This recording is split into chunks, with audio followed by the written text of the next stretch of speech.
I've got my image. Yeah.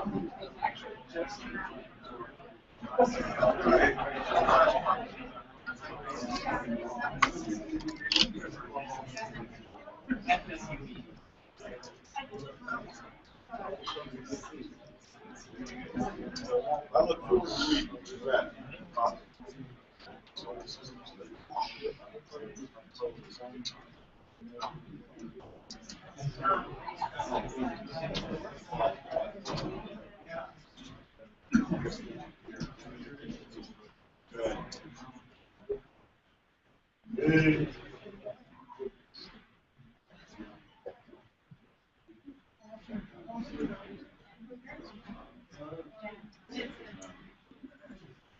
Wow, it's so level compared to what we're used to.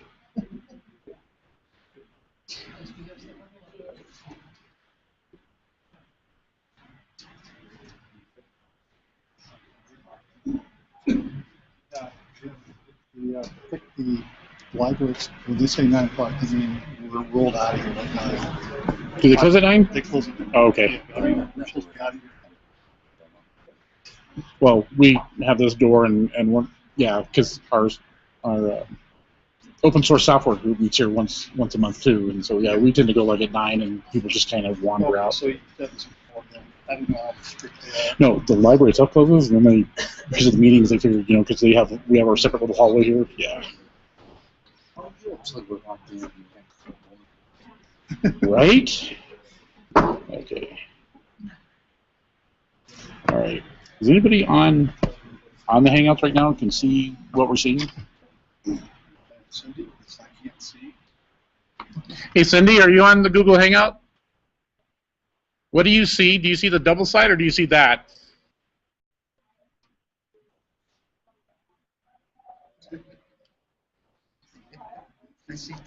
You see dead people? Because I'm trying to do a screen share, but I can't tell if it's actually working in full screen mode.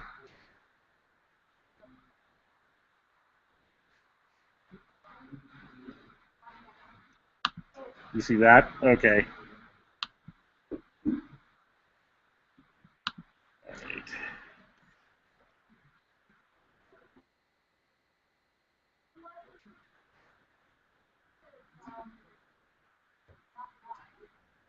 All right.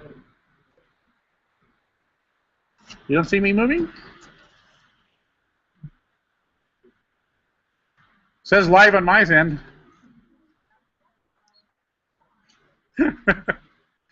Yay, library disconnect. Okay. Well, it says I have 3 viewers.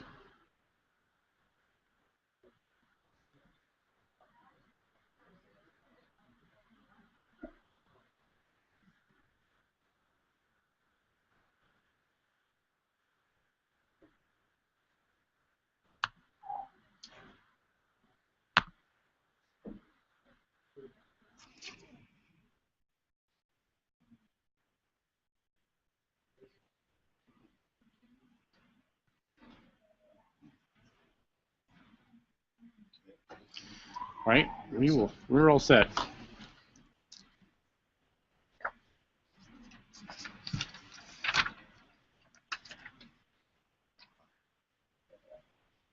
And the mic might actually be live. I don't even know how to turn it on. All right, it's on? Okay, good. Okay. Tonight, we are pleased to have with us a presentation titled Out for a Spin, Asteroid Photometry Using Robotic Telescopes. Get that right? Yes. Yes, thank you. In the field of amateur asteroid research, one person has done more than anyone else to bring the study of asteroid photometry and asteroid rotation into the amateur arena. That person is Brian D. Warner, a professional computer programmer, avid amateur astronomer, and asteroid enthusiast. Brian studied physics at the University of Colorado and earned his Master of Science degree from James Cook University in Queensland, Australia. He's a full member of the American Astronautical Society's Division for Planetary Sciences and a trustee of the Society for Astronautical Sciences, which is one of the leading groups promoting professional amateur collaborations for astronautical research. His discovery of numerous binaries in the main belt has overturned the idea that binary asteroids form only through tidal interactions with planets. Okay, wait, there's more.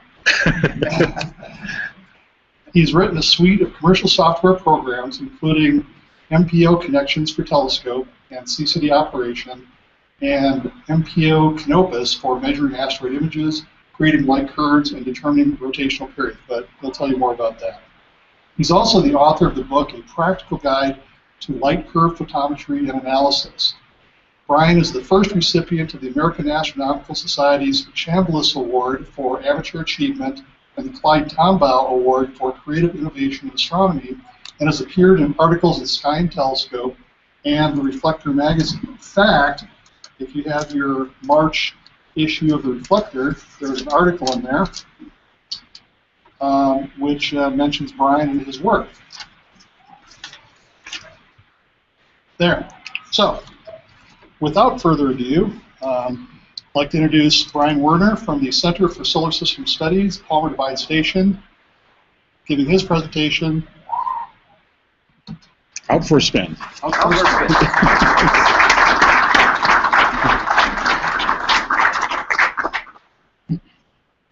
Thank you, Scott. Appreciate it. I think I'm going to go ahead and use the microphone here. The air conditioner in the car this afternoon kind of gave me hoarse throat. I do put the middle initial there for a reason. Anybody familiar with the rocker Marilyn Manson? Yes. His name is Brian Warner. I have gotten calls at 2 in the morning. Is this Brian Warner? Yes. Dude! Seriously, that actually happened. Poor guy was so disappointed when I told him, you know, you can't play autograph, but you got to watch it. So, anyway, I've used the D for a long time for that. Also to distinguish between the really preeminent scientist on cataclysmic variables, Brian Warner, who is with the University of South Africa. And by the way, he reviewed my book. I thought it was kind of funny. In Astronomy magazine, Brian Warner reviewed Brian Warner. So, I'm going to talk about, as Scott said, asteroids. And first of all, before I also go on, Tristan, congratulations from me for your excellent article. Saw a quick look. And also to say something about talking to groups and the people within them. My work in science, which I'll get to, has been guided by 2 different mentors over time. And I did not meet them through astronomical societies. How I got to meet them is a long story I won't go into. But the important thing is that somebody was willing to take me under their wing, to share ideas, to guide me. And I think groups like this can accomplish the same thing, where people can, you guys get together. That's one of the great aspects of amateur astronomy, is the social aspect. And you can work off each other and guide each other, even if it's just to have fun. You don't have to do science. If you just want to talk about astronomy, if you want to talk about eyepieces, whatever. Just as long as you don't talk about the Cubs. We don't talk about the Cubs anymore. So anyway, I just want to say how important I think a group like this is, both for advancing amateur astronomy and astronomy in general, but also for being able to, for everybody to get together and learn from one another. It's because that's what science is about. That's what also living is about. So there are many aspects to amateur astronomy. There's, of course, astroimaging, which seems to be the really hot stuff. And, of course, a lot of the camera manufacturers now are dedicating themselves towards that thing. I never get tired of looking at images like this. They're just so amazing. The universe is never boring, and it's just, I remember guiding 5 minutes, staring through an eyepiece, trying to get a 14th magnitude asteroid on some film. And what they're doing now with just, you know, with CCD cameras is just beyond amazing. So if I had time, I'd do this, but I don't have time. So the other aspect is visual observing, and there's all sorts of ways to go about this. There's just the casual visual observing. There's the people who go out and, as the articles in the recent Sky Telescope talk about, with a dedicated program, tracking down the Messier objects, whatever. Or just enjoying the universe. Because again, it's never boring. And you never get tired, or at least I never do, of just going out and using the telescope sometimes.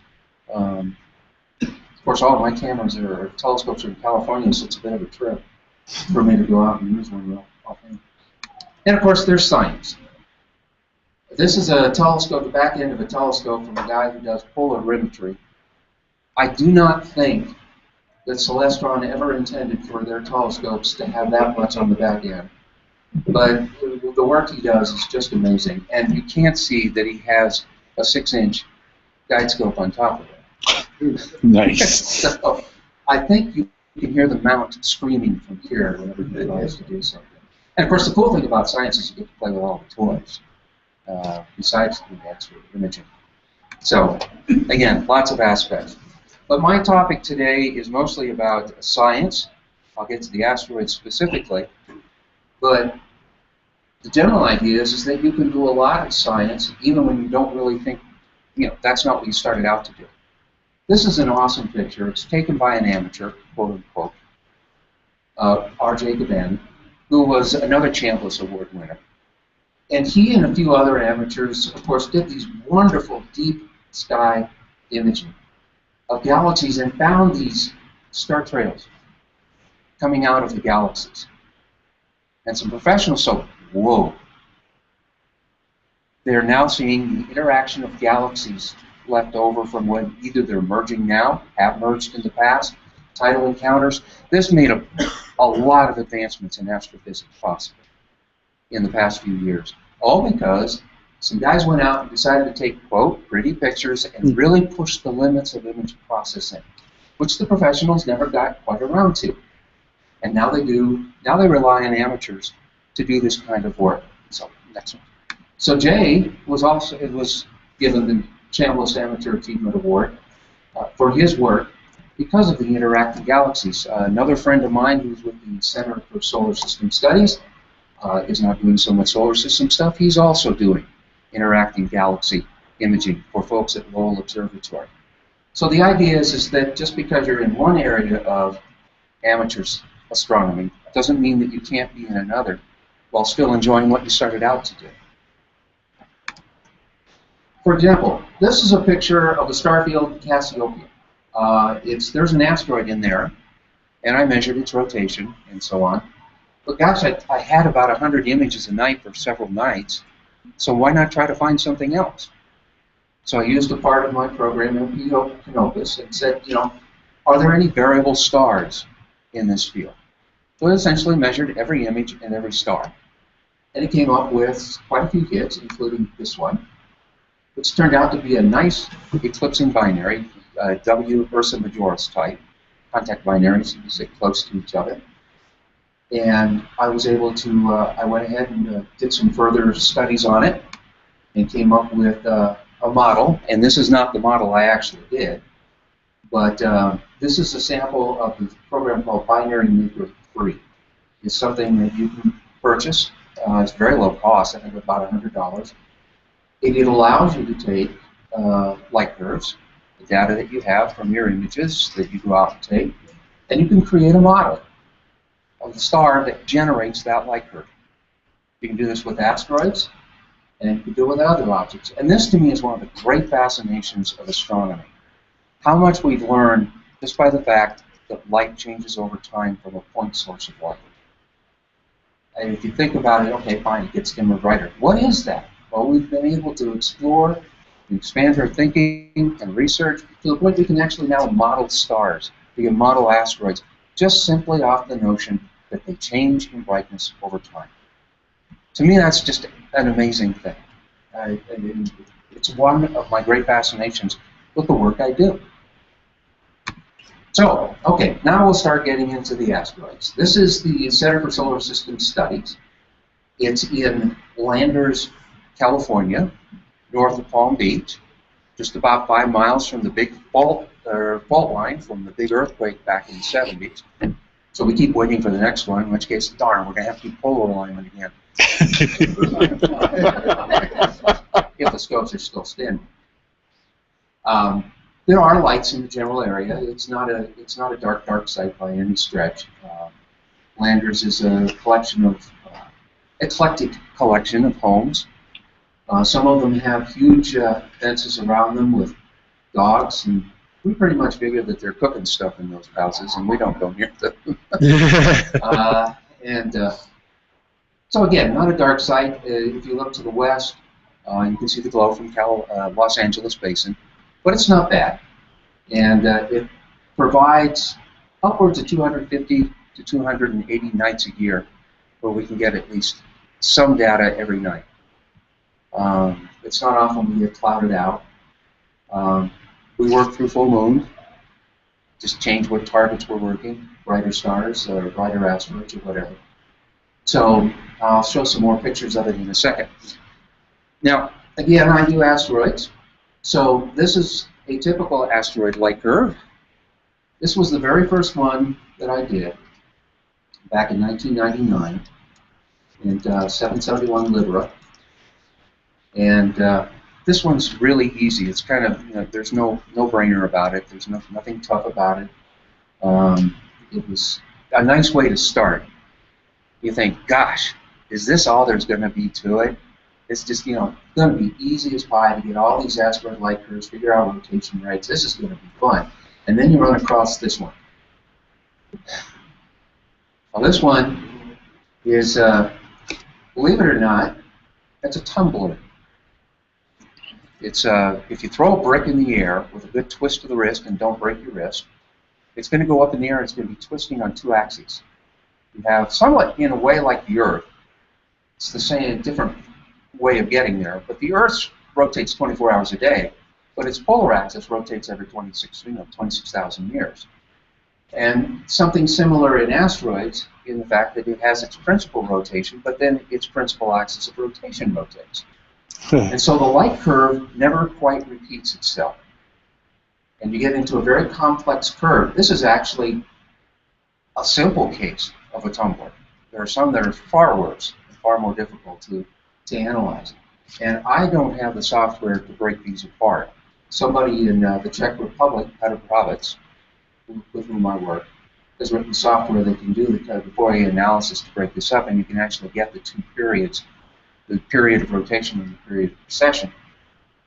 But even then, you don't always know if you've really got the true values. So tumblers are a difficult thing, but they are also very important when it comes to understanding the evolution of asteroids and their spins. Tumblers don't get this way. Something like this. He's too big, he's too slow to have been whacked into tumbling, like a collision, like you can imagine a Star Wars movie or something. This is because he got really spun down, and I'll talk about that in a minute, so that he got real slow, and then any kind of force going by could start to affect it. And so it got put into a tumbling state. Eventually it gets out of it and starts spinning back up. And an asteroid can go through this cycle many times. It's called a York cycle, and I'll talk about York. But how often they can go through a cycle, which ones are tumbling, which ones are not, even though they're the same size, for example. A lot of things are learned about the makeup of asteroids, their strength, their structure, by understanding not just rotation rates in general, but how tumblers get to be. So this becomes important work as all part of the process. But again, not hard. Now this is another one. Bloody mess, isn't it? And in a lot of cases, somebody who just starts working will say, okay, I'm going to throw out the, those data points that are all off the main plot there, and and I'll have a decent curve, and I'm a happy camper, and who knows what caused the other stuff. I'll just blame it to sunspot or something. Here's what happens if you take a different kind of Fourier analysis and subtract one period from another. Ooh. Beep. It's a satellite. It's caused by a satellite. This is a binary asteroid. What you see on the left is the rotation of the primary. Subtracting out what happens periodically when the satellite is going around in its orbit, it goes in front of or behind the primary. You have occultations and eclipses. You can even have transits, shadow transits, where the shadow, just like you see in the moons of Jupiter, the shadow goes across, and then you see an extra little dip when the satellite goes in front of that as well. So by subtracting one period from another, you can get what's on the left, the rotation of the primary, and on the right, you see the effects of the satellite. The two dips are the occultation and eclipse. The shallower one can be used, the depth of it can be used to determine the size ratio of the satellite to the primary. Now, if it happens to be a total eclipse, such that that dip is flat, then the value you get is a true value and not a lower limit. I've discovered, then we discover on about a dozen of these within the group called the Hungarians, and co-discover on about another dozen or so. And it was all done just by taking lots of pictures of the same asteroid all night for several nights. And again, from a single point of light, we were able to determine this guy has a satellite. And if you remember, up until the pictures of Ida and Gaspra, or Ida, we never thought there were satellites. There was speculation. A few in the famous Asteroids 2 book, there was a chapter, Are there asteroid satellites? In Asteroids 3, it said, basically it said, yes, there are, now let's start working on it. So things evolved quickly. And yeah, it was a spacecraft that discovered the first one, but almost half of the binary asteroids that are known are the result of light curves, and the vast majority of them are taken by amateurs. So, important research. This is a very famous plot, famous in the sense that you will see it in a lot of papers in the journals. And it comes from an asteroid light curve database that I maintain with two colleagues, Alan Harris and Peter Provitt. And we catalog from the journals, anywhere we can find them, rotation rate, estimated size if it's not known based on different criteria. And you get this particular plot where at the bottom, the x-axis is the diameter at a log scale. And the frequency of rotation, 1 over the period, is also a log scale with faster rotation going up towards the top. And some very important elements came out of, as the statistics started to build on this. You see that dotted line, this is called the spin barrier. And it assumes a particular density, general density for asteroids, but the idea here is that asteroids can get spun up, again by York, which is I'll get to the point where either they get to a certain speed and they break up, or they form a satellite, they throw mass off. And just imagine something spinning so fast as I got to get rid of some of this, otherwise I'm just going to go to pieces, and it does go to pieces. And it forms either a satellite, a second asteroid called an asteroid pair, that over time the two split from one another. They're no longer gravitationally bound, but they keep together almost like station keeping. It's in a very, very similar heliocentric orbits. And this has been a new discovery, well, within the last 5 years or so, maybe a little longer, of these asteroid pairs. And they were able to numerically integrate the orbits backwards and figure out when they were created, most likely by collision, or by, not actually most likely, but by this fission of spinning up.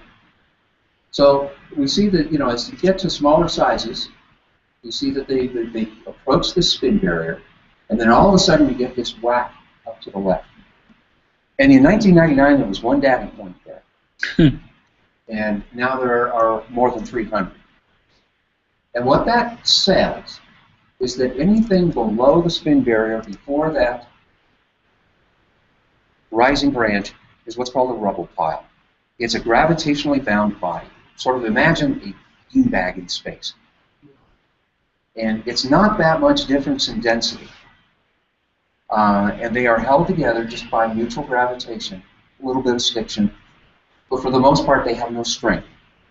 If anybody's seen the picture of the 288 in the field, where this little body has these huge blasts, imagine if you put your fist into a beanbag. It doesn't go flying apart, but you get a really big crater. And that's what's happened to that guy. Because he has a very low density, and he's just a rubble pile. The guys up there to the left are strength bound. That doesn't mean they're a monolith like 2001, but they are held together by strength. You imagine fractured, nearly monolithic fractured granite or some other material. But the important thing is that they are bound by strength and not just mutual gravitation. That allows them to spin this fast without breaking apart. And the other ones, you see the red guys, these are binaries. Notice how they're all, the small ones, are all crowded up to that spin barrier. That's because they got spun up and they had to shed mass. You'll also see a little later, some get spun down and something else happens. And then all of the tumblers you see are down towards the lower left. And this relates to the fact that they're slower spinning and their diameter. Good. So I've been talking about York, and it's the power of sunlight. The radiometer is not a valid demonstration of the mechanism behind it, but it does show, a radiometer does show the power of sunlight. How sunlight can take it, can affect something. In York and in Yarkovsky, the idea is that sunlight hits the asteroid, it heats it up, and then the asteroid, as especially gets towards its evening side, radiates that heat. And that radiation has a force. It's very minute, but over millions of years, it's very strong. And has dominated, that is what created that spin barrier. Was the Yarkovsky, or the York effect, is the fact that it causes the asteroid to spin up, if it's in prograde rotation, or spin down. I'm sorry, I may have that backward. But I get that confused sometimes. But the idea is that the York will either cause it to spin up, and so to the point where it has to get to that spin barrier and break up, or spin down to where it becomes a very slow asteroid, and then it can go into a tumbling state. Yarkovsky is the same idea, except that that force that's coming off the asteroid is symmetrical. Whereas with York, it's asymmetrical because of irregularity of shape or whatever. Yarkovsky causes the orbit to change. It can make an asteroid, if it's in prograde motion, it will cause the asteroid to go outward. If it's in retrograde rotation, the asteroid migrates inward.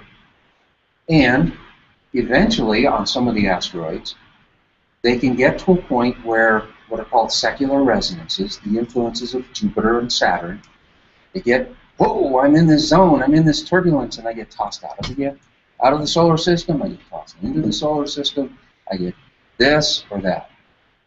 So York is a very powerful thing, and as a leading planetary scientist said a few years ago, if you run into a problem that you can't explain, blame York. And let me show you an exact effect on the Yarkovsky effect. This is a graph from a paper that I authored along with several colleagues for Icarus on the Hungaria family. I studied those for 10 years, and I'm wrapping up that work. These plot the semi-major axis and the absolute magnitude, which is a measure of diameter. If you assume that an asteroid reflects X percentage of light, then it's going to have an absolute magnitude of something. And it's just the way astronomers, for some reason, like to measure an asteroid instead of saying it has a diameter. Because if you give it a specific diameter, you're committing yourself to specific other parameters that you may not know. But you can measure H directly, and so okay, now we know what H is, and we're going to presume how much light it does. But in any effect, what you see here, that green line represents the middle of the Hungaria family, at the time, supposedly, of the collision that created that group, that family. The largest member is that blue triangle. And you can see he's to the right of the line, which means he's migrated outward. Well, guess what? We've determined his pole is such that he is prograde rotation. So he's exactly where he should be. And by measuring how far he drifted and eliminating what you would think might be partly due to the collisional velocity, we're able to come up with an age of the Hungaria family of about 5 gigayears. Some more recent studies have found 200 to 300 million, but they're not incompatible because we use some different orbital elements that weren't that don't remove long-term effects of perturbations from the planet. The other guys did, and so that kind of corrected that. But the general idea is here is you'll see this V for a lot of asteroid families. And it shows the effect of Yarkovsky, the power of sunlight that can push an asteroid in or pull it in over millions of years. And I think by using this V and some other techniques, there's more than 100 asteroid families now, well defined. And Brian, when you say asteroid family, does it start out as like just a single body, something smashed, it broke apart? Whacked. Okay. Now, you'll see a lot of guys in there that are outside the V. These guys are still in what's called Hungaria space. These are interlopers. And there are a lot of ones in that V that may also be interlopers. They just happen to have the right orbit and its magnitude. The further refinements are is you have to determine what their taxonomic class is, their mineral makeup. And you've probably heard of Class C asteroids, Type S asteroids. The true Hungarias are what are called Type E. They have a very high albedo. They reflect about 40% of the light that hits them. And this is why one reason that we studied them is because they are so bright. So we can get down to 2 to 3 kilometers even though they're out in the inner main belt instead of passing by Earth all the time. And so we were able to get statistics of main belt asteroids not subject to planetary encounters or tidal encounters. And compare them to the NEA population, we found the binary population is similar, and the rotation statistics are similar. And as far as the binary goes, that's the critical thing, and the fact that we now know that's what established York is what causes binary asteroids and the small asteroids, not the fact that they broke up because they went near Mars or something. So, and again, all of this is coming from asteroid light curves, or for a lot of it, it's coming from asteroid light curves, and the vast majority of asteroid light curves are produced by amateur. So, it's pretty amazing. Anyway, next. We'll go ahead and talk about the robotic side of the operation of things. Get away from the science a little bit and say how we did it. This is the web page that we have for the Center for Solar System Studies. And then you can see in the background on the lower picture is what's called Goat Mountain. And there is another group of observers who have their own place about a mile away, and it's called GMARS, Goat Mountain Astronomical Research Station. So and that's my colleagues, Bob Stevens is in the middle, Dan Foley on the right. Dan is the one who does all of our internet and computer stuff. He's an absolute genius at it. And you'll see some of our buildings in the back. You'll get a better view in the next slide. This is taken from the roof of the garage. Bob and a couple of his friends, including Dan, went out and just decided that taking pictures from Rancho Cucamonga, where you were lucky if you could see third magnitude stars, just wasn't cutting it anymore. So they went out and found a semi-dark site. It's really pretty good. And they found 5 acres of land and a ramshackle house that wasn't too bad a shape and a very much ramshackle garage where the guy had violated every electrical code on planet Earth. And so they bought it for all of $95K and after then fixing it up. And they built the first 2 buildings to be closest to you. Bob's is the one front, and Dan's is actually that's Allison Wong's, who you haven't seen in the back. And Dan's is the one on the right in the second row, and my three scopes, or my three buildings are the others. The one on the back right is the 20-inch building. And I'll discuss some of the features of it in a second. The thing in front right there is our all-sky camera, where we can keep an eye on things.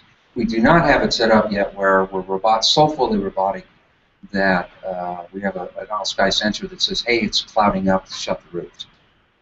We just have to kind of go on faith, or like me, I'm kind of up at 2 in the morning anyway. Just keep an eye on things. But again, we get something like 240 nights a year. So it's not too often that we worry about really rain. And in the desert out there, I mean, we don't really worry about rain. It's just whether we're shooting cloud bottoms. So next, this is that's my 20-inch. So made by Jerry Foote out in Kanab, Utah.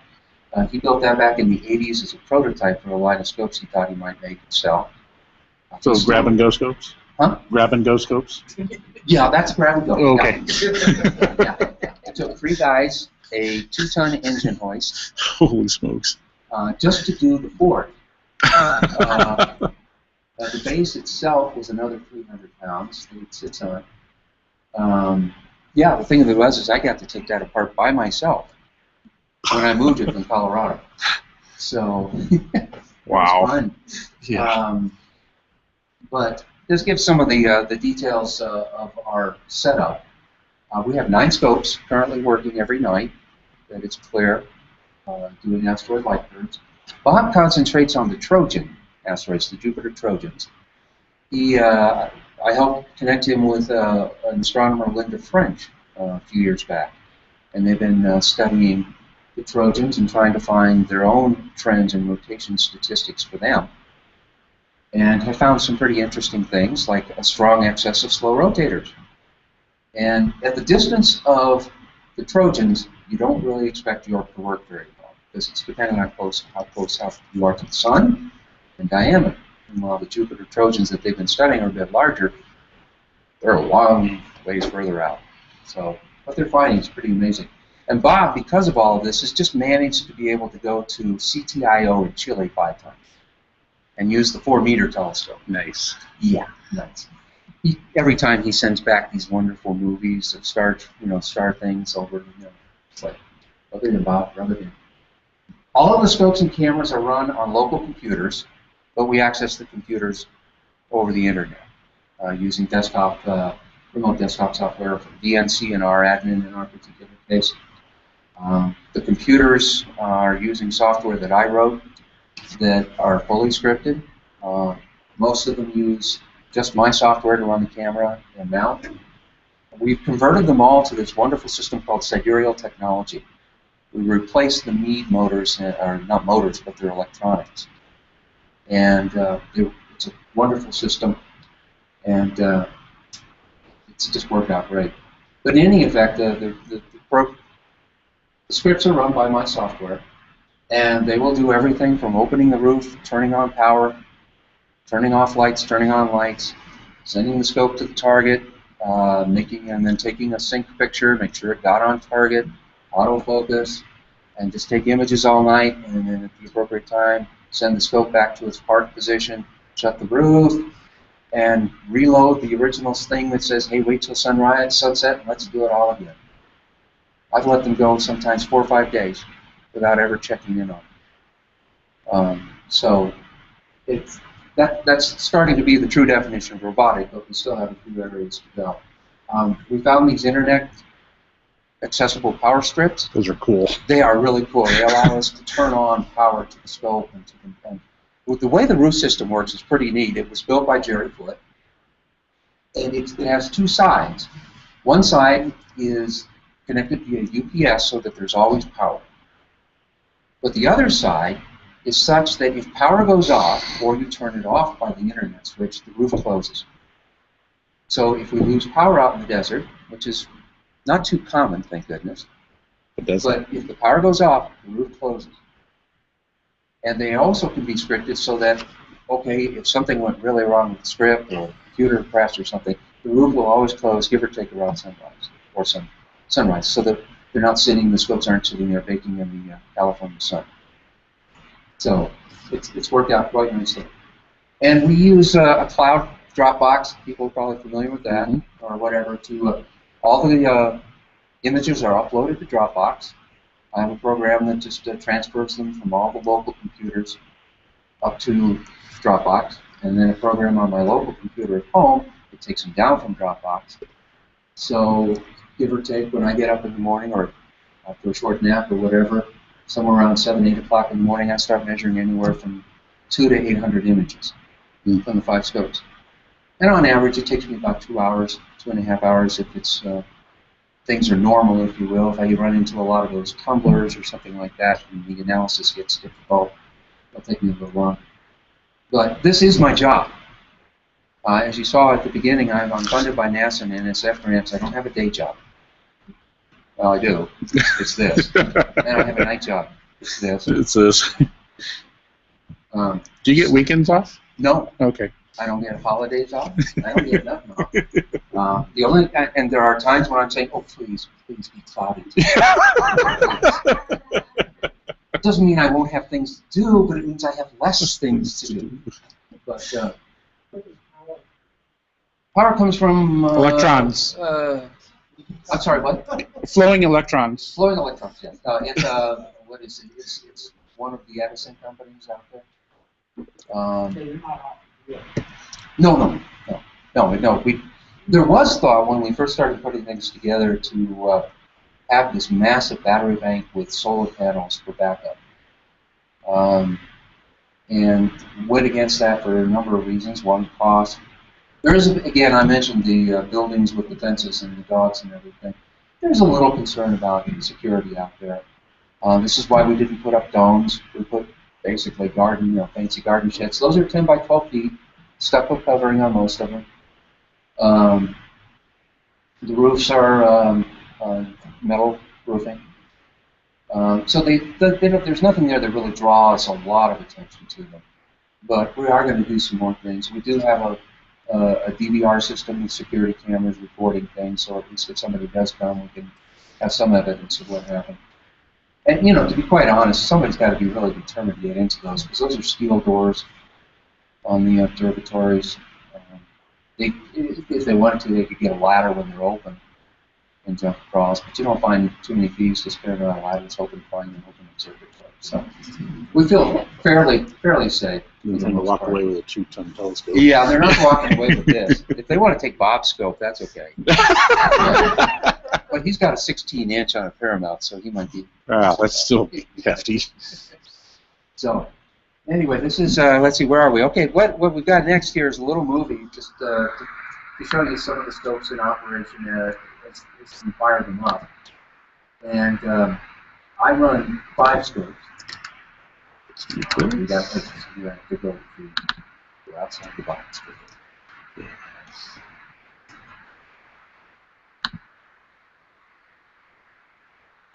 I have 5 scopes. 4 of them are Meads originally, and the optical tube. We kept the 4th in the mechanics, but again, I went to the sidereal technology to replace the Mead electronics, partly because, as you know, Mead is a little difficult with repairs, and and I literally had 3 scopes go because miles away. So at that point, I had to make sure any time there was lightning or any possibility of it, I'd go out and every possible. So why is that not over there? Hold on. And so the sidereal technology has some wonderful. It has pointing model, just as good as T-point. So if it blows, I pay $400 to buy a new controller. These are the 12-inch on the right. We call it Squirt. And on the left, in there is Borealis, because he's the northernmost 14-inch telescope. My naming convention got them so confused, it confuses me. This is the 20. Again, these are all 10 by 12 foot buildings. They are all built so that no matter where the scope is pointing, the roof can close. This does limit our horizon a little bit. In fact, we can't go below 30 degrees. The 12-inch can't go below 40.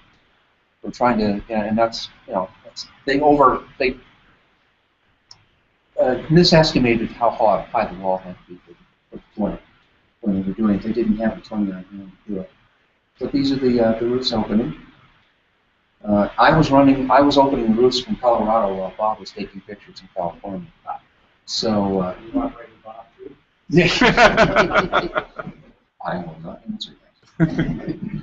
But I don't know if we don't have the sound hooked up, but the 20 makes a lot of good noise when it starts rumbling up. But Were those built from plans, or did you guys design them? the observatories, pretty much they designed them.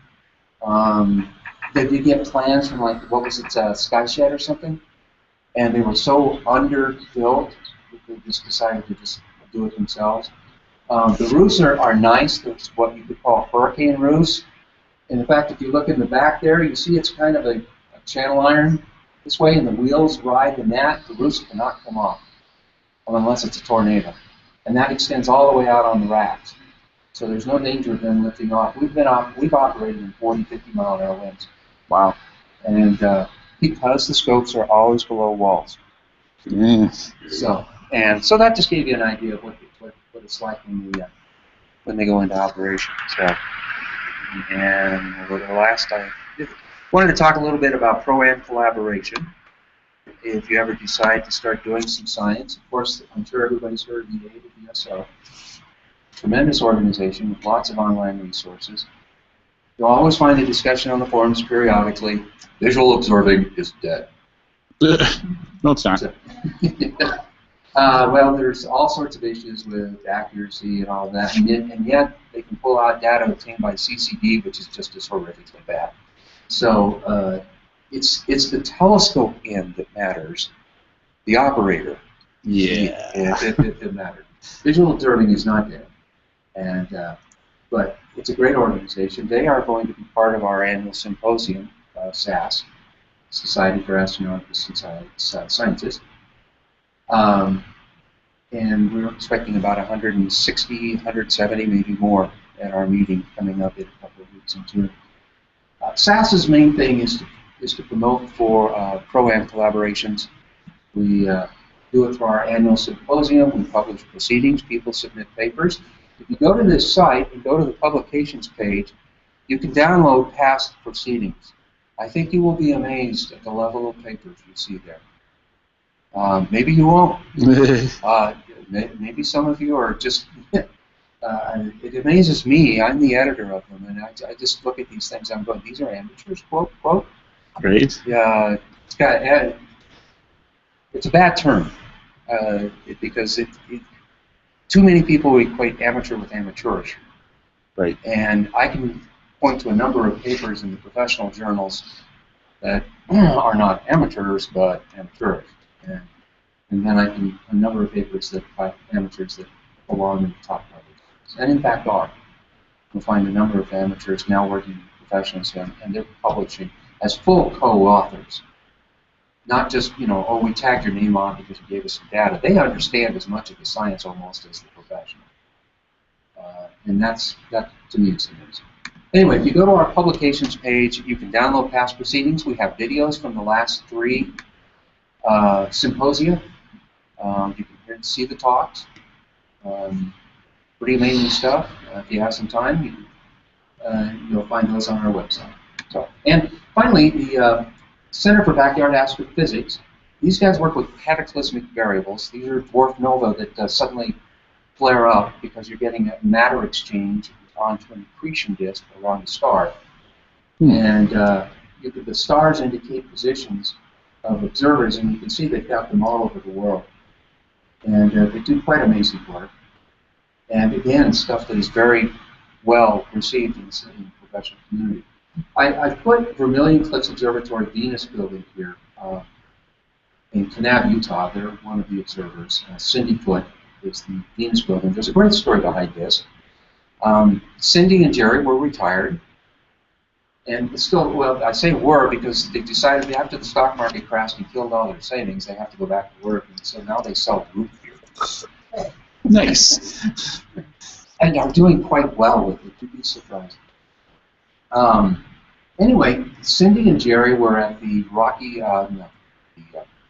RTMC of the Big Bear, Riverside Telescope Makers' Big Astro Star Party, a number of years back. And there was a door prize of a 14-inch me. And Cindy's, We gotta step it up. Jerry, if I win it, you're going to build my building for me, aren't you? He goes, sure. Oops. She didn't win it. However, walking around the next day, they walk by the guy who did win it. He's going, I'm driving a Honda Civic. The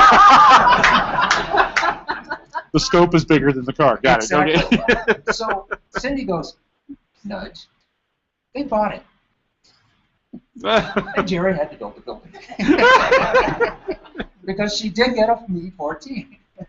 Now, the fun thing about this is, to go on, is that Cindy had no astronomical background, but Jerry did some. And so Jerry had been working with CBA, and so Cindy started working with CBA, and Cindy is co-author on a paper for 5 exoplanet discoveries in the Astrophysical Journal. Nice.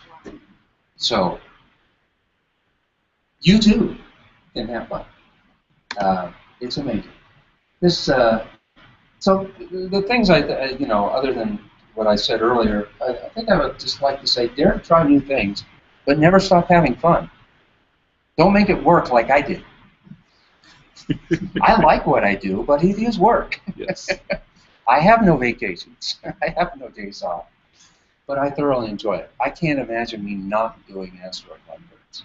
I will not retire. I will just do less. But, well, NASA and NSF may have something to say about that too.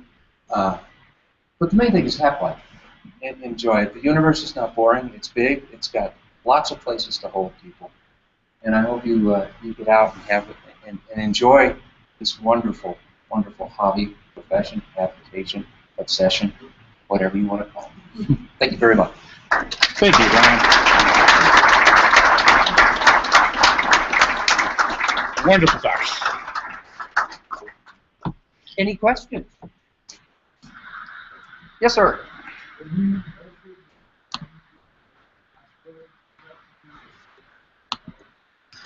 No. We're doing differential photometry, at least for the basic rotation work. I'll take up to 5 comparison stars, usually from the APAS catalog from AVSO. If there are not enough stars there from the catalog I generated from 2MASS, converting them to BVRI magnitudes. I have a paper on how I did that. But the idea is that we use 5 comparison stars to do differential photometry. And we get a fairly good, true, if you will, sky magnitude each time. The trick comes in when doing asteroid photometry combining multiple nights, is of course the asteroid's getting fainter every night. Even if it didn't rotate, it would be getting fainter or brighter as geometry changed. You have to subtract that out. There are also effects due to changing phase angle, which you get near opposition. You probably have heard of the opposition effect, where an asteroid suddenly gets brighter. Within about 7 degrees, you get what's called coherent backscattering, or at least that's one theory. So you have to subtract that out. And then you, of course, have to light time correct, so that all of the data are referenced to a single time. Like with variable stars, they use heliocentric Julian. There's a lot of little machinations so that you can compare apples to apples. In other words, normalize all the data to as if it were taken all on the same night, all at the same geometry, and using always the same set of comparison stars. Now, when we do want to, I was talking earlier about measuring H, the absolute magnitude. What we will do is, unless we absolutely have to, we'll go ahead and use those catalog magnitudes, especially from APAS. And we can say what was the magnitude, the average magnitude of the asteroid that night alone without any of the corrections. And if you plot those versus phase angle, you can then get what's called an HG plot, which will give you the H, and also how the behavior of the asteroid's brightness versus phase angle. But no, you don't have to use standard stars. That's the great benefit of this, because of course most amateur sites are just not suitable for going out and getting all-sky, the equivalent of all-sky photometry every night. So what you're left doing sometimes is you've got like 20 nights of data, and you have to go back and on one of those pristine nights and shoot all the fields that you had before, and shoot the standard fields, and do all of that. And that's just, no, thank you. Anyone? Yeah. Yes, ma'am.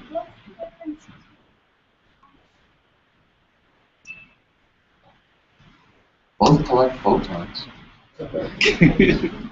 Photometry is where you are measuring the brightness of the object, whereas photography is you're taking a picture of it. And the image that I took, you could say that's photography. Measuring how bright the thing is, especially over time, that's photometry. Yes, sir.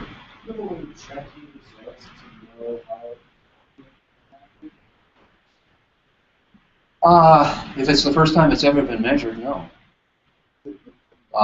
That's you really don't. I mean, there are certain things that are just physically impossible. And one of the big things is that if the amplitude of the light curve is approximately 3/10 of a magnitude or greater, and the phase angle is not real severe, let's say less than 20 or so, it's almost guaranteed to be a bimodal light curve, meaning somewhat like a spinning potato or football. So the period you come up with, the light curve you come up with, has to benefit that physical parameter. Problem is if you go below 3, and especially if you go below 0.2, 0.15, all bets are off. It can have multiple maximums, extreme pairs per rotation, and when you get to large phase angles, you can have nearly a spheroid with just a minor little crater on it, but because the shadowing is so deep at a high phase angle, you can have a 0.4 magnitude amplitude light curve for something that if it were at 0 phase would have a 0.04. So, yeah, it gets real tricky trying to check this stuff. Now, of course, if it's been measured before, you can try to see do your results compare. But I've got 2 that I'm working now where I cannot get a result that the other people did. I've got one that the only solution is 14.5 hours, and they found 16. If it were something like 16 versus 12, then you could say, okay, those are related in a way. And so maybe I'm just miscounting rotations or something. But when you get something like that, where it's off by just a 16th of a rotation, who knows? My colleague Alan Harris has one phrase, more data. And in fact, he said it so many times that the little group that we formed is called More Data. It's incorporated as a nonprofit in California. It's More Data, Inc. And I had coffee mugs made saying More Data. Yes, sir. Well, the Hungarians have orbital inclinations up to 34 degrees, so I've worked some of them. They're way up or below. Sometimes when working in the sky, they're not that far from the pole. I've worked them up to 65, 75 degrees. So they're all over the place. And in a study, I don't suppose we could pull up a website here, could we? Most of them, yeah. I mean, the Hungarians, we studied the Hungarians specifically, and so those are high inclination guys. But the vast majority, sure, are really ecliptic. Where are we going? Let's see. It's going to be www.Minor Planet Observer. Minor Planet Observer.com / does it sound? Capital H Hungarians. Hungarius. No, just Hungarias. Yeah. So, okay. No, Hungary. How do you want to spell Hungarius? Hungarias. Right. Okay. There we go. This is my 10-year opus. Seriously. This is built off almost exclusively from light curves I've obtained over the Hungarians since 2005. And what you're seeing there are full axis, spin axis solutions. I used the inversion method using the program that Scott mentioned, LC invert, and was able to determine, in many cases, where the spin axis is pointing. And the search routine gives a value of chi-square as a result. And the lower the value of chi-square, the better the solution. Chi-square, the lower chi-squares are blue, dark blue, and it goes towards red. So, for example, up there, 2001 Einstein that you're seeing, that's a pretty solid solution because it's almost a sea of red with a small little island of blue. So we know pretty certainly where its spin axis is pointing. And recent studies for objects that are near the ecliptic find that the spin axes tend to stay away from the ecliptic.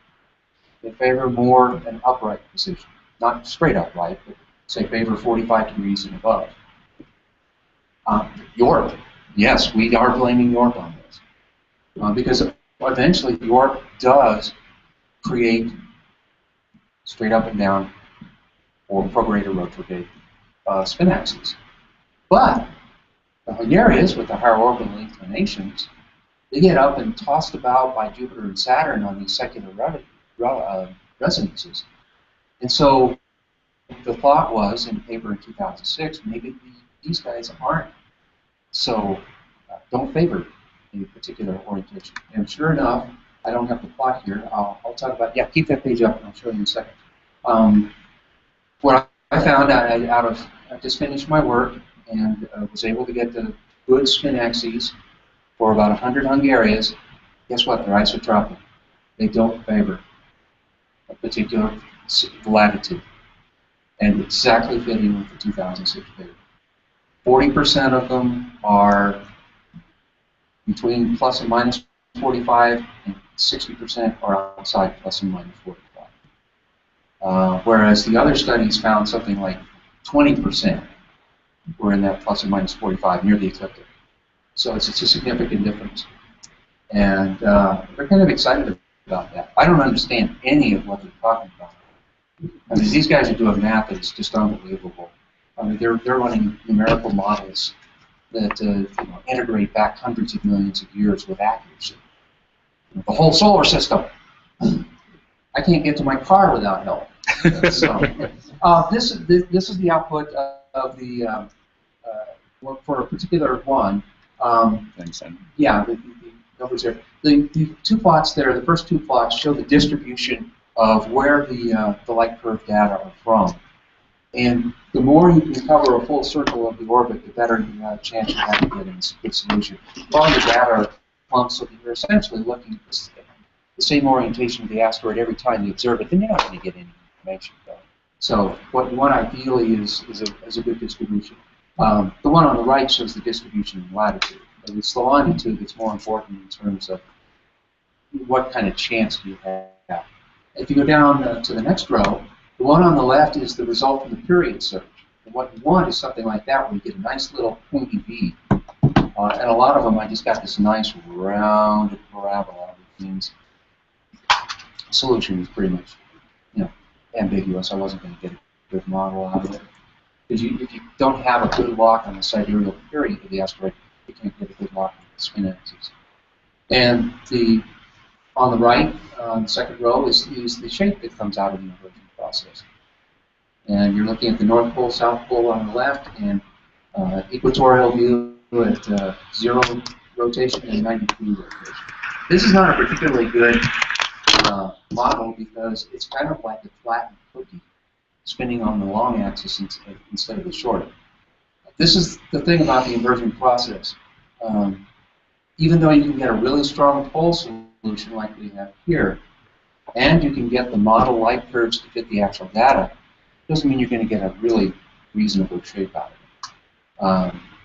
It's just the nature of the beast. And in fact, in some cases, you can get up to, even if you can get somewhat definite poles, you can get 4 of them. They're mirrors in both latitude and longitude. So you need a lot of data. More data, more data, more data. And it would take another 10 years to really resolve all of these, because these guys come around every 1.5 to 2 years. And then, because of their high orbital inclination, they'll be down in the southern Milky Way at minus 45. So totally hopeless. So just because they're at opposition every year doesn't mean you can get good data. So that's why it's taken 10 years on some of these. And for some of them, the most I've ever observed is only 2 apparitions. Circumstances just weren't good enough for the others. Other times it could be. Any other questions? Actually, I think we're done. We're done? We Yeah, gotta we got to bail out of move. here. Yeah, Yeah. they're kicking us out. Okay. Thank you very much. I Thank you, appreciate Brian. your time. Good luck with your with RMSS and your language.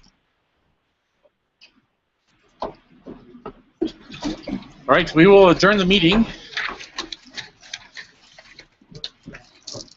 Here's your official Oh, CSAS. thank you very much. RMSS, First yes. there. Okay.